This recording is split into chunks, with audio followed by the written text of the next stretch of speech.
যুক্তরাষ্ট্রে গাড়ি ছাড়া জীবন অনেকের জন্য প্রায় অসম্ভব। অফিস, স্কুল, বাজার সবকিছুর জন্য প্রতিদিন গ্যাস দরকার। কিন্তু মাত্র এক সপ্তাহে গ্যাসোলিনের দাম 31 সেন্ট বেড়ে প্রতি গ্যালন ছাড়িয়েছে $4.50। এতে সবচেয়ে বেশি চাপে পড়েছে সাধারণ পরিবার, কর্মজীবী মানুষ ও চালকরা। কেন হঠাৎ দাম বাড়লো আর সামনে পরিস্থিতি কোথায় যেতে পারে, বিস্তারিত থাকছে নিশাত আফরোজের রিপোর্টে।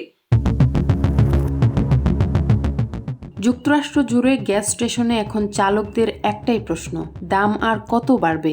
এক সপ্তাহ আগেও যেখানে প্রতি গ্যালন নিয়মিত গ্যাসোলিনের দাম ছিল প্রায় $4.22, সেখানে বুধবার তা উঠে দাঁড়িয়েছে $4.53, অর্থাৎ মাত্র 7 দিনে 31 সেন্টের লাফ।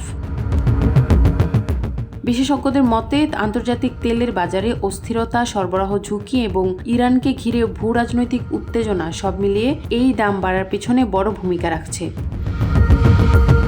তেলের দাম বাড়লে তার প্রভাব দ্রুতই পড়ে পাম্পের দামে। ফলে প্রতিদিন অফিসগামী মানুষ, রাইড শেয়ার চালক, ট্রাক ড্রাইভার এবং ছোট ব্যবসায়ীরা সবচেয়ে বেশি ভুগছেন।